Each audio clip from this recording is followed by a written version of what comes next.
Unión de Educadores de la Provincia de Córdoba, junto a los docentes en defensa de la educación pública.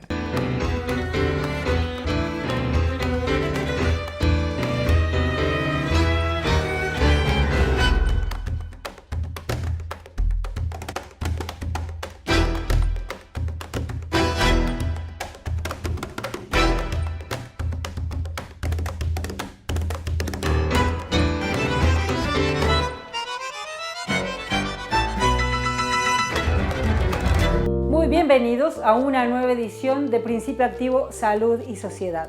Hoy vamos a hablar de derecho a la información, información pública. Si los televidentes tenemos la posibilidad de defendernos de la manipulación o de la agresión mediática que cada vez es más violenta. ¿Hay alguna defensa? ¿Hay formas de reclamarle a alguien que nos sentimos agredidos porque no nos sentimos involucrados o no nos sentimos representados por lo que dicen los grandes medios, ya que debemos ser conscientes de que los medios masivos de comunicación en su gran mayoría no representan ni la pluralidad de voces ni a los más necesitados y mucho menos a los que estamos en el interior, porque asistimos a una forma de comunicación que es violenta, tan violenta que los del interior no existimos. Vemos los programas nacionales como si fueran de todos, cuando en realidad nos están mostrando lo que pasa en Buenos Aires, más específicamente en la ciudad de Buenos Aires. De todo esto y de cómo defendernos de la violencia mediática, vamos a hablar con Miriam Lewin. Ella es defensora del público, una defensoría que se creó con la Ley de Comunicación de Servicios Audiovisuales y que se puso en vigencia en el 2009, que con el macrismo se sacó de circulación, se la vació y ahora está tratando de resurgir para que como consumidores de medios, por decirlo de alguna manera, tengamos la posibilidad de decirle a alguien que nos sentimos agredidos por lo que pasa.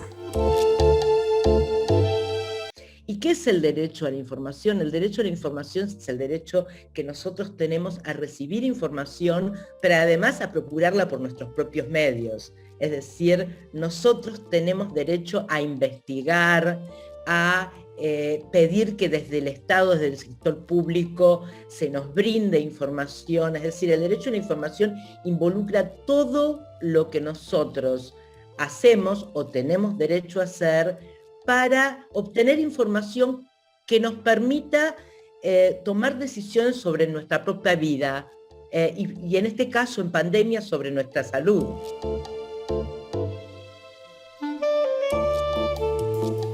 Bueno, la Defensoría del Público es evidentemente una herramienta. Nosotros promovemos la formación de audiencias activas y críticas. Es decir, si nosotros percibimos que en un medio de comunicación se silencia a un grupo, se lo invisibiliza, se lo ofende, se lo criminaliza, se lo estereotipa, convocamos a los y las integrantes de las audiencias a que recurran a la Defensoría del Público. Pero después hay otras cuestiones que afectan a la salud, como vos bien decías, y lo real es que el impacto que esto tiene en la toma de decisiones que afectan políticas sanitarias a nivel nacional es preocupante. Hisopos que tienen un contenido metálico predeterminan un resultado positivo del test de coronavirus. Entonces, sembramos la desconfianza en la población. La población, estamos hablando de más de 20.000, 25.000 casos positivos por día, en un porcentaje decide no testearse. ¿Cuál es el impacto que esto tiene en la transmisión del virus a nivel nacional, a nivel comunitario? Alta, porque todas esas personas que no se testean van a seguir circulando y transmitiendo el virus, porque no van a saber que son positivas y son asintomáticas. Por otro lado, ¿qué es lo que pasa cuando se dice un profesional supuestamente autorizado, supuestamente formado, dice que él recomienda no vacunarse, que él le había recomendado a Mauro Viale no vacunarse. Si estas personas que lo escuchan y lo tienen a él y a la comunicadora que está a cargo del envío como referente deciden no vacunarse, no es un acto individual la vacunación, es un acto de responsabilidad y solidaridad comunitaria, porque cuantas más personas se vacunen, más efectivo va a ser el efecto de las vacunas de que dispone el Estado Nacional para aplicar a la población. De manera que nosotros desde la Defensoría hemos redactado en colaboración con entidades científicas recomendaciones para la cobertura mediática y periodística responsable tanto del operativo de vacunación como de la pandemia de COVID-19 en general. Llegamos al final del primer bloque. En el próximo bloque vamos a tener al doctor Atienza, nuestro columnista invitado, y una sorpresa para compartir. En el último bloque vamos a compartir también un poco más de Miriam Lewin para hablar de buenas prácticas en comunicación y cómo defendernos de las fake news.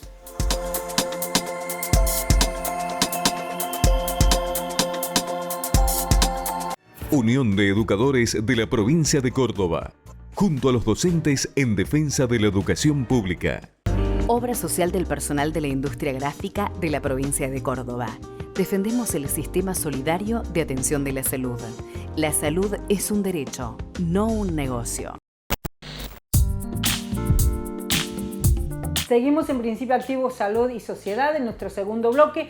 Con el doctor Oscar Atienza vamos a analizar el tema vacunas, que tiene grandes noticias y novedades recientemente confirmadas de la fabricación en la Argentina. Pero con él vamos a hablar de cuestiones más generales sobre la importancia y el desarrollo de esta forma de combatir al COVID.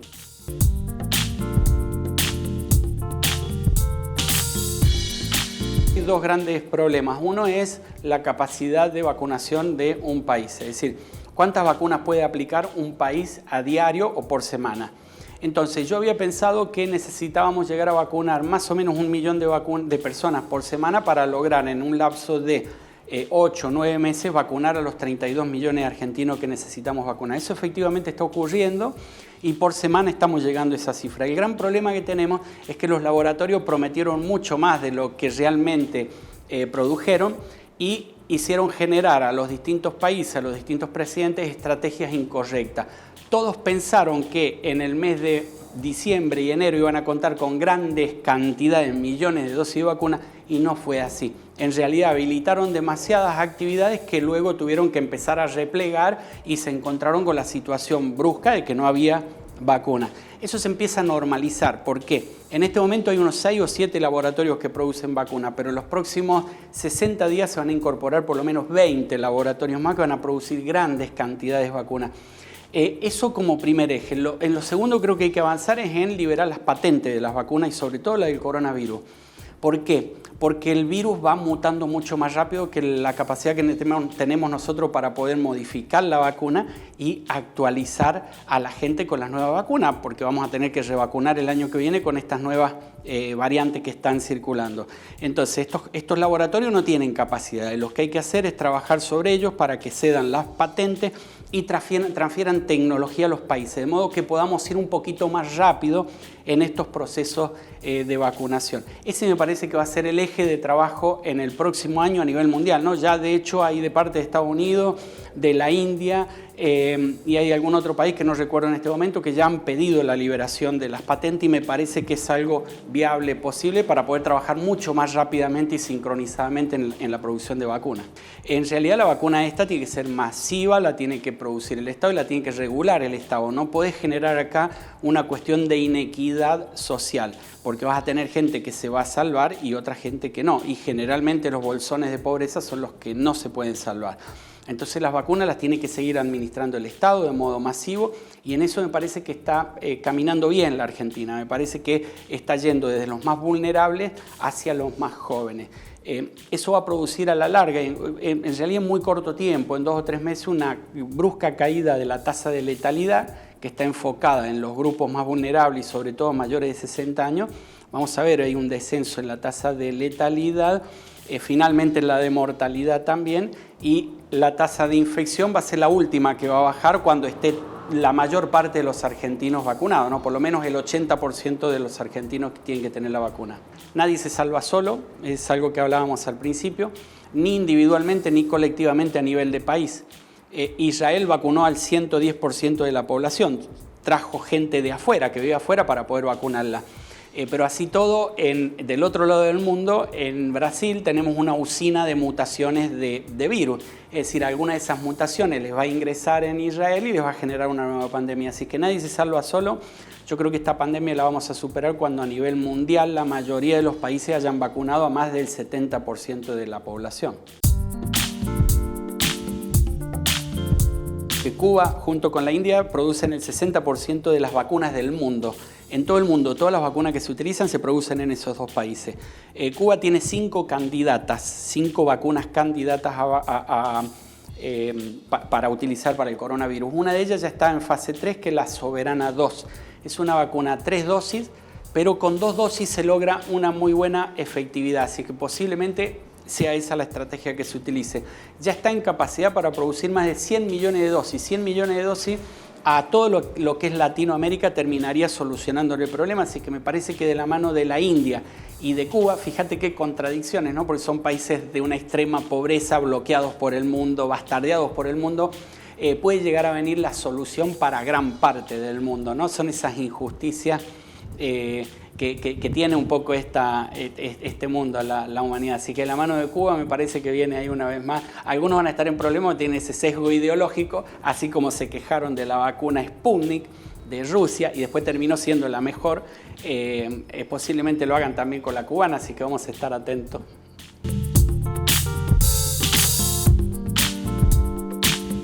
Después de escucharlo al doctor Atienza, podemos reflexionar juntos que vacuna y solidaridad son los caminos necesarios que tenemos que transitar para derrotar a la pandemia.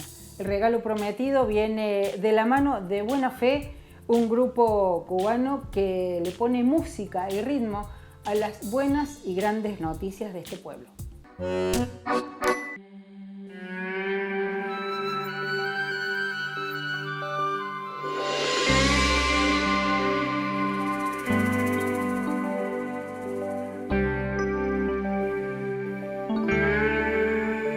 En este frasco ruge un silencio plebeyo, como de tropas mambisas, presta salto que a degüello.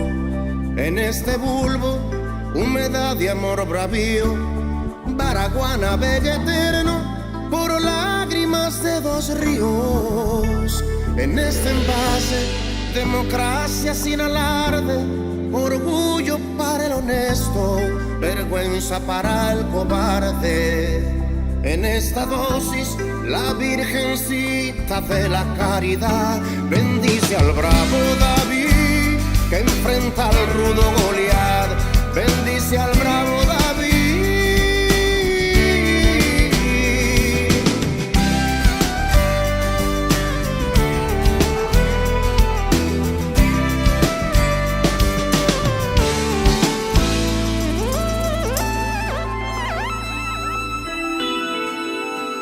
En este frasco se concentran las secuelas. En vez de erguir casinos, ponerse a sembrar escuelas.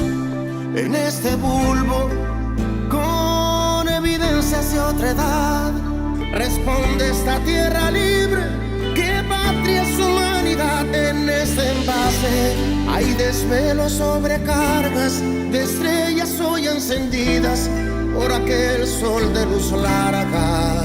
En esta dosis están la fe y la fuerza de un país más protegido, más inmune, más feliz, más protegido, más inmune, más feliz, más protegido, más inmune, más feliz, más protegido, más inmune, más feliz.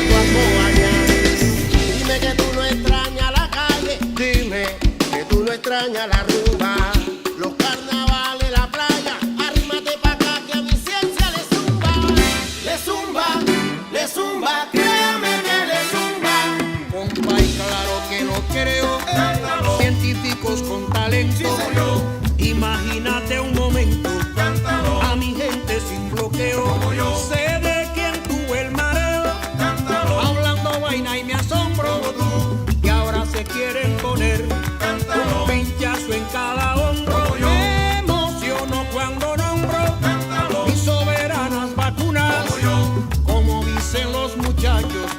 y que la tiraron dura, durísima, durísima.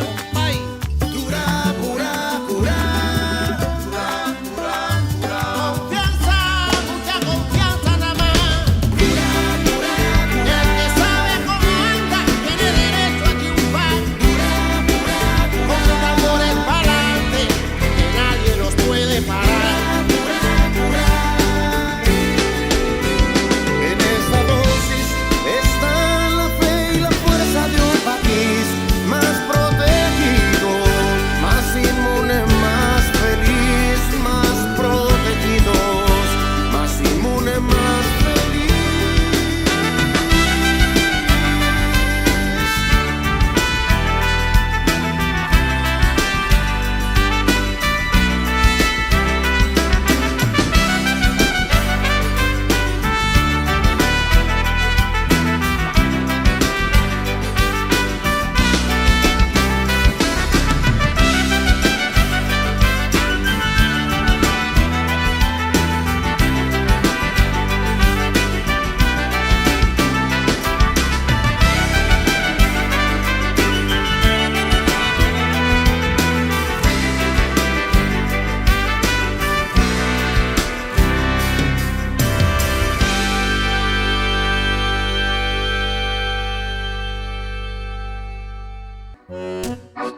Después de escuchar al doctor Atienza y a buena fe, díganme si no dan ganas de seguir luchando y seguir viviendo. En el próximo bloque vamos a tener a Melissa Luc para hablar de economía feminista y un poquito más de Miriam Lewin.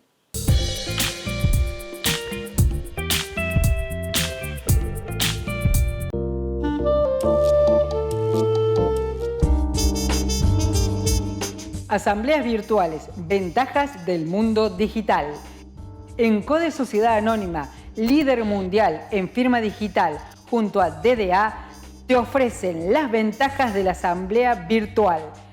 Menos costo, más ágil, más simple con validez legal y resguardo. Unión de Educadores de la Provincia de Córdoba, junto a los docentes en defensa de la educación pública. BM Consultorios Odontológicos. Somos un equipo de odontólogos formados para prevenir y cuidar tu sonrisa. Te cuidamos, nos cuidamos. Obra social del personal de la industria gráfica de la provincia de Córdoba. Defendemos el sistema solidario de atención de la salud. La salud es un derecho, no un negocio.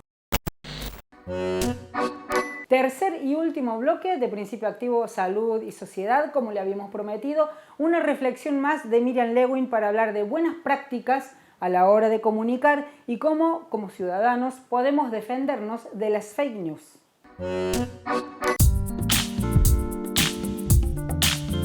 Herramientas críticas a disposición de todas las audiencias. Nosotros redactamos estas recomendaciones para la comunicación responsable en épocas de pandemia, no solamente como una herramienta que circula en un instrumento que circula en las redacciones, sino para que las audiencias sepan a qué tipo de comunicación tienen derecho.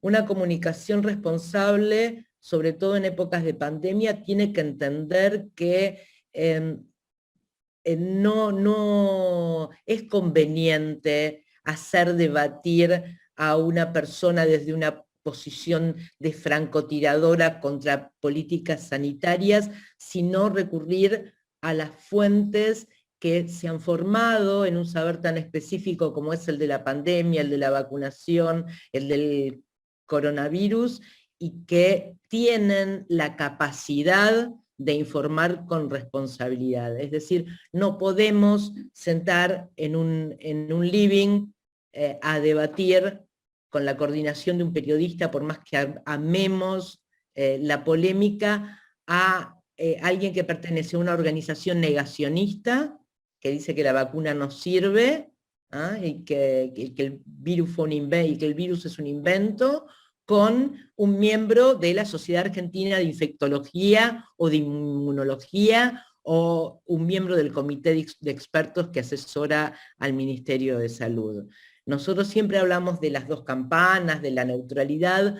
Aquí hay un saber científico corroborado, y y hay una persona que disiente, y esta persona puede ser una persona muy formada, pero no formada en este saber específico y tan dinámico. Creo que nosotros nos tenemos que fijar si las fuentes son confiables, si se está dando el adecuado contexto.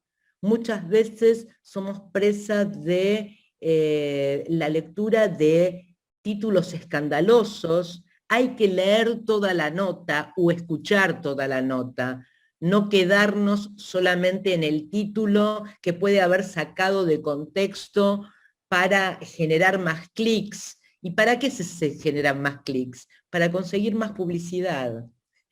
Entonces, a veces se utiliza una estadística, una cifra o un hecho que puede resultar escandaloso y generar atraer nuestra atención, porque en Internet todo el mundo compite por nuestra atención, atraer nuestra atención, pero cuando vamos al interior de la nota vemos que la cosa no fue tan así, que se emitieron datos. Antes de compartirla, busco en otro sitio para ver si fue rebatida. Finalmente, si la noticia se viraliza mucho, están estas plataformas como la plataforma Confiar de Telam o chequeado.com, que se concentran sobre esa nota y fácilmente la desmienten, con todos los argumentos. Van a los expertos, recurren a la voz de los expertos en esa temática. Con Melissa Luch vamos a hablar de economía feminista, en esta oportunidad las políticas públicas para erradicar la feminización de la pobreza. Políticas públicas con perspectiva de género. Hola a todos y a todas. De nuevo Melissa Luch hablándoles sobre economía feminista. Estuvimos hablando sobre el concepto de la feminización de la pobreza y qué significaba dentro de la economía feminista. Hoy les quiero contar un poquito cuáles son las políticas económicas públicas que la economía feminista va a venir a demandar a los estados para poder erradicar estos problemas. En realidad es un conjunto de políticas económicas las que se deberían tomar para poder erradicar la feminización de la pobreza y para poder, sobre todo, vivir en sociedades más igualitarias. La principal vendría a ser incorporar la perspectiva de género en todas las políticas públicas que se lleven a cabo a partir de los estados. Una de las primeras que deberían abordarse es la creación de presupuestos públicos con perspectiva de género.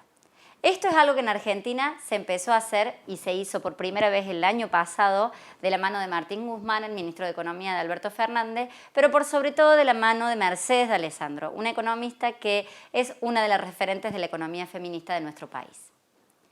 En este presupuesto, básicamente lo que se trata de visibilizar es, por un lado, que las políticas públicas no son neutrales con respecto al género. Esto quiere decir que las políticas tienen un impacto dependiendo del sexo biológico con el que nacemos y la identidad de género y identidad sexual que tenemos. Por otro lado, lo que viene a hacer este presupuesto público es visibilizar que se deben tomar medidas respecto a el colectivo femenino para impactarlo de forma positiva en términos económicos con las políticas que se llevan a cabo. Por lo tanto, en este presupuesto se van a considerar dos tipos de políticas. La primera son las políticas que se llevan a cabo para poder reducir la brecha de género. Estas políticas tienen que ver con las posibilidades que tenemos los individuos dentro del sistema capitalista. Un ejemplo de este tipo de política pública es aplicar una ley de cupos que se destine un presupuesto para contratar personas que sean mujeres o diversidades sexuales de toda índole. Pero también se van a tener en cuenta en este presupuesto aquellas políticas públicas que, si bien no reducen la brecha de género entre los individuos dentro del sistema, sí tienen un impacto positivo sobre el colectivo femenino y en particular en este caso las mujeres. Como por ejemplo lo es la asignación universal por hijo, que se lleva una gran partida del presupuesto nacional que se va a aplicar este año, que tiene un efecto positivo sobre las mujeres que lo cobran, pero que lamentablemente refuerza el estereotipo de que las mujeres somos las encargadas de las tareas de cuidado.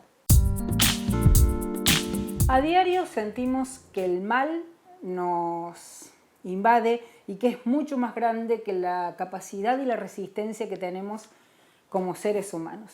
Entonces llega la esperanza en forma de vacuna, hecha por científicas y científicos argentinos que dan la vida por la patria. Nos llega como un aviso de que el esfuerzo siempre triunfa, que el amor por el otro y el desinterés también. Nos llega también, como compartimos con ustedes, una canción de un pueblo que lucha y que fabrica millones de dosis de vacunas sin pensar lo que va a ganar en términos monetarios, porque ya ganó en lo que significa sembrar de humanidad a todo el mundo, porque ellos ya ganaron la batalla de David contra Goliat. Una batalla que día a día podemos ganar como argentinos, como seres humanos, cuando no nos dejamos avasallar por la lógica del egoísmo y por esa situación en que nos imponen como que la dominación y esta forma de desarrollo y de construcción es la única posible. Cuando nos convencen de eso, empezamos a estar derrotados. Cuando nos convencen de que no hay otra forma de organización posible que la meritocrática o la de pisarnos unos a otros para salir adelante, estamos derrotados. Pero tenemos la posibilidad de triunfar día a día cuando creemos en la solidaridad y en la capacidad de organizarnos con amor y con humanidad. ¿Por qué necesitan convencernos de que hay solo una forma de organización posible? Y porque la capacidad de la solidaridad y la organización a lo largo de la historia ha demostrado que los pueblos pueden derrotar a cualquier enemigo. Si nos alejan de esa verdad, nos acercan a la dominación. Por eso, como comunicadores, asumimos el compromiso de compartir con ustedes otras formas de ver el mundo, otras realidades y otras formas que nos alimentan la esperanza. Formas de esperanza real, no verbal. La apatía es más peligrosa e infecta más profundamente que la COVID. La apatía nos inmoviliza y nos aleja del otro. La apatía hace que dejemos de sentir el dolor del otro como si fuera nuestro. Los que sufren siempre son nuestros hijos, es nuestra humanidad. Nos dispongamos a luchar por la patria como por nosotros mismos. Nos pongamos de pie para dar esta batalla cultural de ideas y de sentidos. Nos pongamos de pie para que triunfe nuevamente la esperanza.